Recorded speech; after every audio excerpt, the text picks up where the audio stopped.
I have no idea what I'm doing. And this thing worked.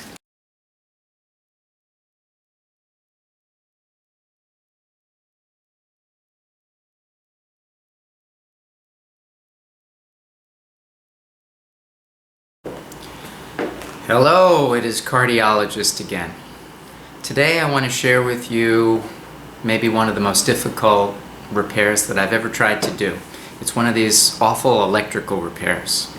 Now, this is a good time to tell you, I, as you probably figured out, am not a mechanic. I'm just enthusiastic. That is probably the worst thing that you can be if you're attempting to deal with a car like this. As you guys know, this is my Mercedes, my 2006 E320 CDI. We now have 270,000 miles on the beast, and I need to show you what it is doing because it is giving me big time electrical gremlins. So the story is, I come out of work. It's here in Florida. It's been raining, pouring rain. The rain finally stops. I come out to the car. I take my key fob. I press the button. The car does not open. Big problem. Okay, you figure it's the batteries on your key fob, right? Well, that's what I figured. So I get a ride over to Home Depot. I buy 2 batteries for the 2025 batteries. I fix my key fob, so I think. I come back over. Nothing. Okay. You take out the key from your key fob. That's kind of a, here you go like this. You stick it in the door. I can't get the door open because it turns out that not only is there an electrical problem, but since I've never used the key in the life of the vehicle, the thing won't open. So now we're really in trouble. Okay, fine. I'm able to point the key fob directly, like an inch or less, in front of the sensor here on the driver's door. I get the door open. I'm able to get into the car. Let's see what else doesn't work. Okay, when you open the door, what is supposed to happen is that the lights should come on and the car should wake up. So that's not happening. Fine. Now, will the car start? Yes, the car will start. I put my key in, as you can see, turn on. Here we go, and here we have display malfunction, visit workshop. Notice that the gas gauge, the fuel gauge, has absolutely nothing on it, nothing. Okay, so, of course now the lights come on because the car has finally been woken up. So the symptoms we have, again, the locks, we saw the display malfunction, we saw that the fuel gauge doesn't work. Now you're going to have to take my word for it that there's a few other things that don't work. Okay, so you see that the car is unlocked. I can open the doors, but when I do open the doors, it doesn't kick on the lights, as we've already said. My key fobs don't work, as we've already said. Now you come to the trunk. I try to get the trunk open. Nothing. I cannot get the trunk open. Here's really one of the worst ones. This one I found out the hard way. You try to go to the lock on the fuel tank. You can't get the fuel tank open. You can't fill the car with fuel. That's a problem. The reverse lights, they don't work. So yeah, we're kind of messed up. Also the rear shade, that doesn't work. Take my word for it there. So, oh yeah, and perhaps the most important of all, I haven't even shown you this one yet. Watch what we do here. Turn on the car, like this. Put your signal on. The left signal, you got no signals. The right signal, nothing. The hazard lights, nothing. All right, so we have massive malfunctions on this car. Is the battery okay? Yes, it is. I have 2 batteries that are okay. So this car is in big trouble. Let us discuss. So, multiple things on the car not working, as we've said. When you have multiple things not working, you know that it's going to not just be one fuse, unless it's a fuse that controls other fuses, like a fusible link or some main fuse powering a whole variety of circuits. But the key is that there are going to be a whole variety of circuits that are not working. So I do not have a scanning tool that is official Mercedes. All I have is a very minimal OBD2 scanner. That's not going to help me. But you kind of have to know how these cars work, and I just know from my general knowledge and looking at internet and just sort of being a little bit mechanically inclined, and with the emphasis on a little bit. So turns out that this car obviously is just loaded with computers, and they call these computers SAM. That's the nomenclature for Mercedes, the SAM units. We have a SAM unit for the engine that's located under the engine, and that's working fine. That'll control key functions of the vehicle. If that one is broken, the engine's not going to run. You have a SAM unit here, right here, and if this is broken, there's going to be a variety of circuits in the car that won't work. This is sort of your fuse panel, but it's more than just a fuse panel because it communicates with the computer. And then you have the one in the trunk. That is the rear SAM. And unfortunately, I believe that my rear SAM is bad. Now, how do I put all this together? Well, everything's in the back. I happen to know that the control circuits for this key, they're located in the back. They don't work. My rear lights, they're not working. In other words, the rear lights to go in reverse. The trunk actuator is not working. So I've essentially traced back a lot of the functions and recognize that they go to the rear SAM. The rear SAM is located in the rear panel. I'm going to show you where that is. It's on the left side in the rear, and we're going to have to look at it. If you want to go to Mercedes and try to get them to diagnose and repair and replace some computers at a dealer, if they can do it, and I guess they can do anything, but I'm estimating that they're going to charge $3,000, $4,000, God only knows what the price is going to be. It's going to be ugly. And this car is so old, it probably has a book value of $5,000. So that almost totals the car. So let's figure out how I'm going to approach it, and you can enjoy how I either succeed or fail. All right, the first thing you're going to need to do, just to be able to get into the trunk, is learn how to deal with the key fob. All right, you take this little gray guy over here and slide it to the right with your fingernail. Pull out the key. As I've already said, that I discovered a secondary issue, whereas in my front door, if I put this key in, it doesn't even work because no one's ever used it in 270,000 miles. So here's the key fob here. If you want to fix the batteries in it, which I have already done, and I know that this key fob works, you press in with the key this little guy here, and then with your fingernail pry upward, and out it comes. And this takes two 2025 batteries, which I just replaced. They're brand new. It works well. And how do you know that this thing works? Well, if I press the button here, I should get this red light. And you can see the red light goes just fine. But nothing happens. Okay, so now that I have taken out the key, I'm going to have to put this key into the lock in the trunk, and then I'll be able to get in. Let me show you. Okay, so with the key on, I turn this, and finally I can pop the trunk. So now at least I have access to the rear part of the car, and we can move to the next step of the evaluation process. Okay, we have the trunk open. This is the left side of the trunk. I have a door here that shows for my navigation system, and then right next to this is what looks like just a fuse panel, but this is not just a fuse panel.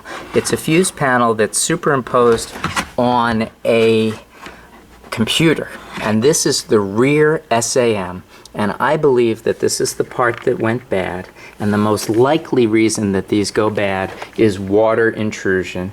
And again, the car is old, and I suspect that I have water intrusion issues coming from here. So first, I have to confirm and potentially fix the problem, and then I have to make sure that it doesn't happen again by dealing with water intrusion. And again, this could be a complete fail, so let's see how it goes. We start off simply enough. We got the trunk open. I take all the junk out of the trunk. I take the floor liner out of the trunk. I take the liner that covers the spare tire. We expose the battery. Next step, remove the battery. You're going to want to not only disconnect the battery, but you're going to want to let it sit here for probably a half hour. We don't want any trouble on any parts that are not already broken. Once that's done, we're going to take out all the lining here, and I'll show you how to do that. It's tedious, but it's not difficult. Okay, positive and negative terminals off the battery. Next step is going to be to remove this plastic piece here. I'll show you how. Alright, we have 6 clips of this type right here. So you just sort of pull these out like this, and then just do it delicately, and then it takes both pieces out, the insert and the major piece. Do that 6 times, and we can pull off this. Once we do that, we'll have to unplug an electrical wire on the right side, a similar one on the left side. Alright, with 6 clips out, you can just kind of gently lift this panel up, and then you will see how we have these wires here. So you remove the plug to this wire, like that. You remove the plug to the wire on the right side, like this. There it goes. And now this is loose.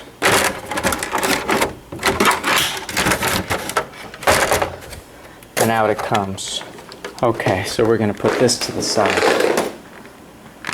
Now to remove this left-sided piece, we'll start by taking out these screwed-in anchor points. They're held in with a Torx. I have a T15 here. Yeah, it fits. So we'll take this one out, and then we'll take out its partner back here. Alright, here in the trunk there's this plastic liner. You want to kind of loosen this up. It's this bracket, and just either lift it up, or you can even remove it like I'm trying to do. But be careful not to break it. There, I got that out. And then we're going to have to use a body panel puller to take out this. See if I can show it to you. Here's this one, and then back here is a second one.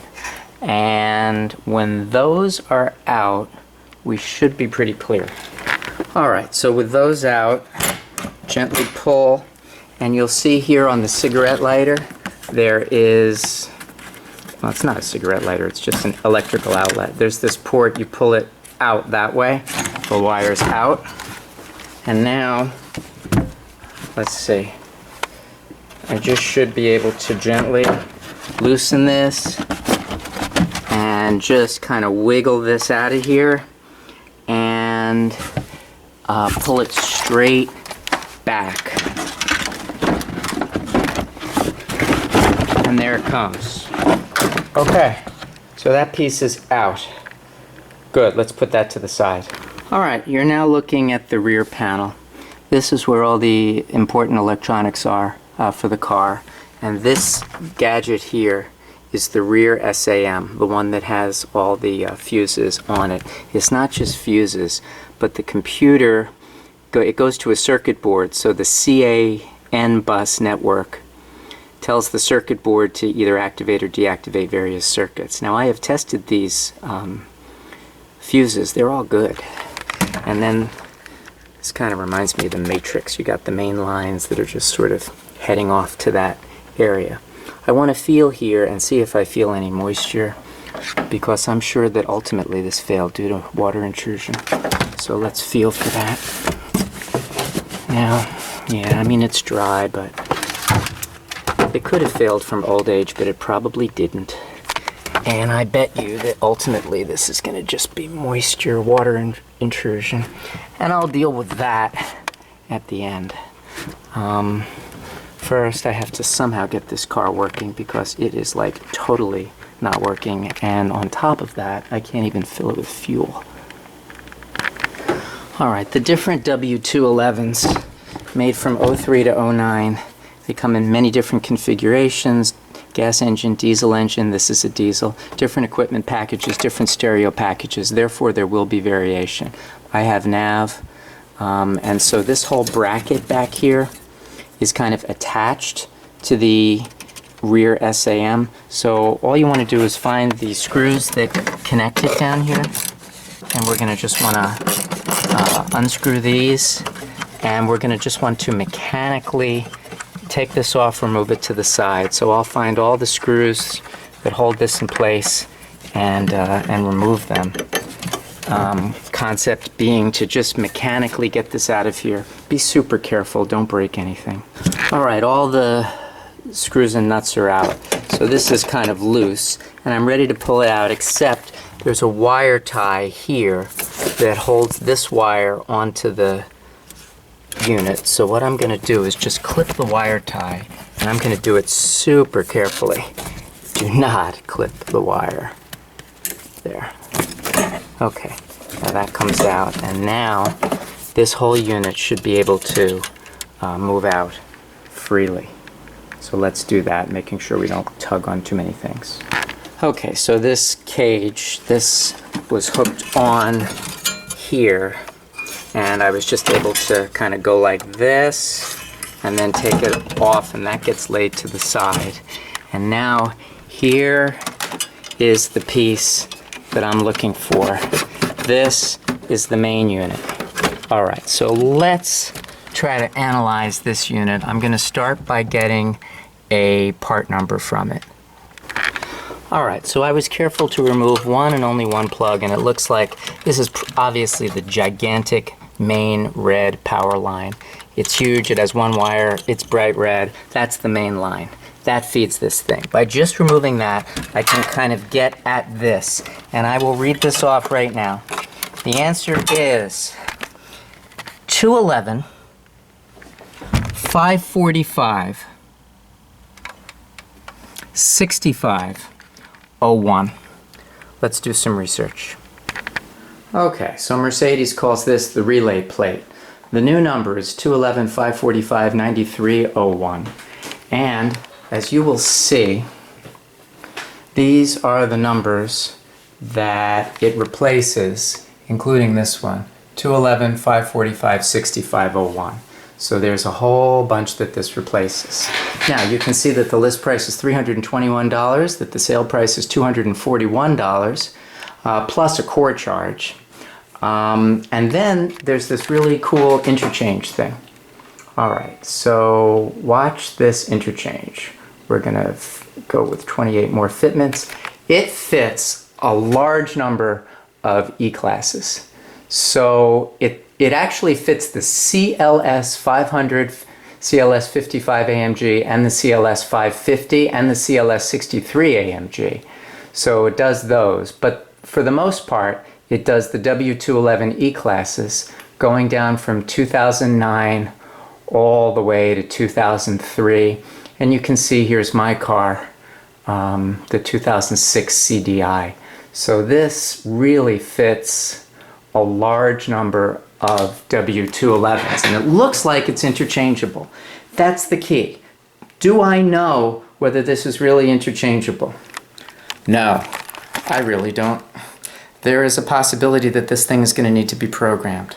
So now what I have to do is somehow get a hold of a new one, or one that works. And oh, by the way, I'm not even 100% sure that I've made the right diagnosis. Alright, so we go to our friendly neighborhood junkyard. Yeah, right.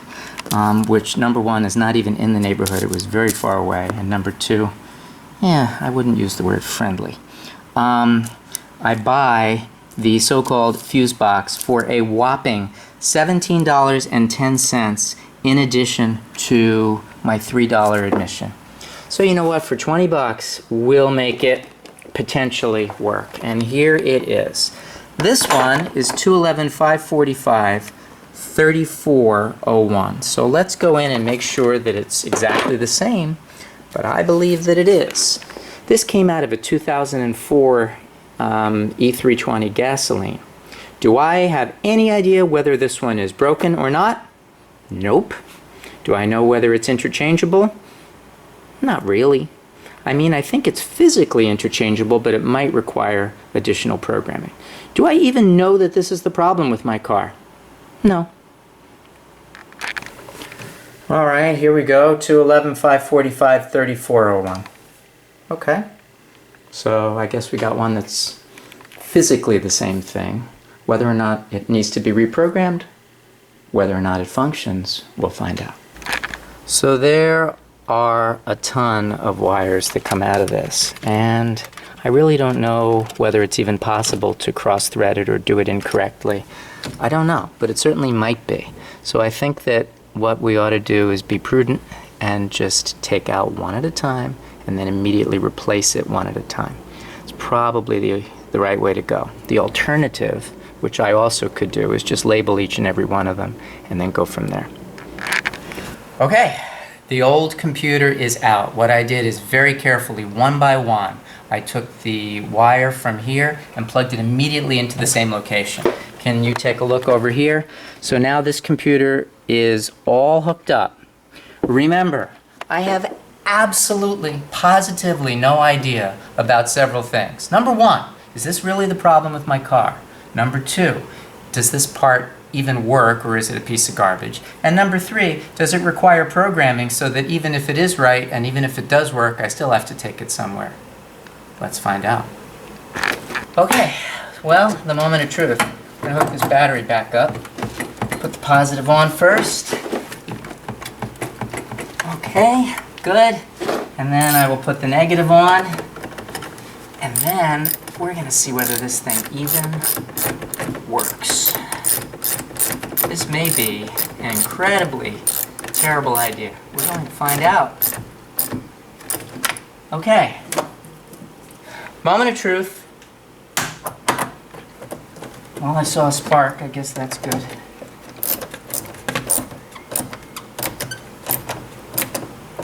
Okay.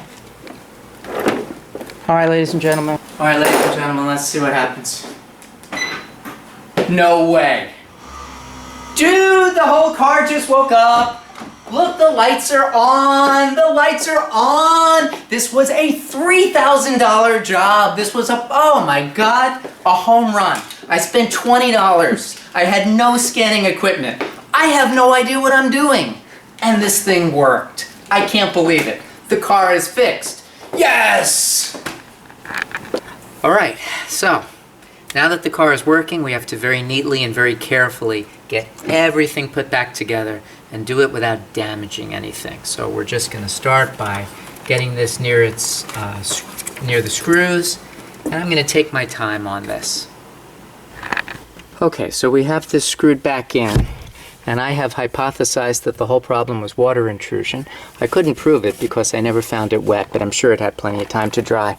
I want to get some maybe RTV or silicone and seal up this hole. This is where an antenna wire comes through, and just make sure that there's no opportunity for water to drip in. Alright, so I'm just going to use some good old-fashioned window and door treatment. I'm sure that this is clearly the wrong stuff, but as wrong as it is, it's going to work. And I'm going to smear this around, and I'm assuming that there was water, and now I'll make it nice. Okay, so now we're going to put this panel back in. I'll just put this straight back in and work it in and work through the holes. Okay, this is the electricity for the 12-volt electric socket. Put that in. Keep this wire out for the next panel. Feed this around. Feed this around. And just work this panel right back in. right back in, and then up here there'll be a clip for this to go into, and so we clip this in very well, and then I will secure it. Okay. Alright, so now we're putting this big piece back in. Good, and this piece needs to be connected right over here. Don't forget to put in the electricity on both sides. So first, I'll do this one last. I don't want to break anything. So here we're doing this electricity first. Okay, that one's plugged in. Now I can kind of get it in position. Good. Now I can take the plug here and plug this in. Good. And now the whole thing gets secured and put into place. It clicks in, and now we use the 6 plastic connectors and put them back in. All right, now we'll put in the pan or the tray that goes over the spare tire. Like this. Good. And then finally, we put in the floor. Your floor may not be removable. I don't think they're supposed to be removable, but many years ago those hinges broke, so now I have a removable floor. Either way, it's time to resecure it. And then, there you go. Now, if you look inside, the trunk is now all put back together, looking mighty fine. Oh, wait, one piece. We forgot the plastic piece. We're going to put that in next. All right, so we just put this like this, and then we kind of get this thing into shape. There. Perfect. And so the trunk is now put back together, done.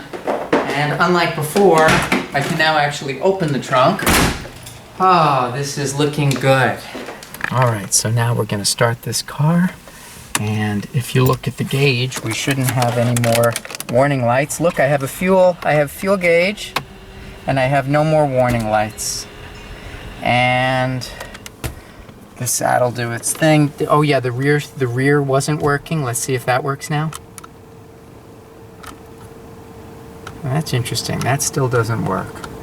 Oh, there it goes. There it goes.